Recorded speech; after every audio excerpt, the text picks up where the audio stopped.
اب اس کے ساتھ ہی ناظرین آپ کو بتائیں کہ مسلم وومن لیگ چونیا کی طرف سے سویڈن میں قرآن کریم کی بے حرمتی کے خلاف احتجاجی ریلی نکالی گئی ہے کہ جس میں خواتین کی بڑی تعداد میں سویڈن کے خلاف نعرے بازی بھی کی گئی ہے۔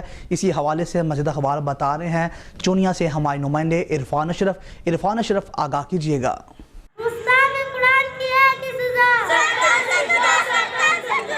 جی بالکل، مسلم ویمن لیگ چونیا کی طرف سے سویڈن میں قرآن کریم کی بے حرمتی کے خلاف احتجاجی ریلی نکالی گئی، جس میں خواتین کی بڑی تعداد میں سویڈن کے خلاف نعرے بازی کی اور حکومت وقت سے مطالبہ کیا کہ اس مالون شخص کو موت کی سزا دی جائے اور سویڈن کے خلاف بائیکاٹ کیا جائے۔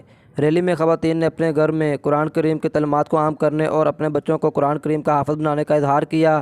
احتجاجی مظاہرے میں چونیا شہر کی خواتین نے ہاتھوں میں بینرز اٹھا رکھے تھے جن پر قرآن پاک کے محبت پر مبنی اور اس واقعے کے خلاف مزاحمتی الفاظ درج تھے۔ مظاہرین نے قرآن کریم کی محبت اور سویڈن کے خلاف مزاحمتی شدید نعرے بازی کی۔ خواتین نے ریلی سے خطاب کرتے ہوئے کہا کہ یورپی ممالک مسلمانوں کے دل آزاری کے لیے یہ واقعہ انتہائی تشویشناک ہے۔ یورپی ممالک کو اس رجحان کو ختم کرنا چاہیے کیونکہ قرآن کریم اللہ کا کلام ہے اور مسلمان دل و جان سے اس سے محبت کرتے ہیں۔ جی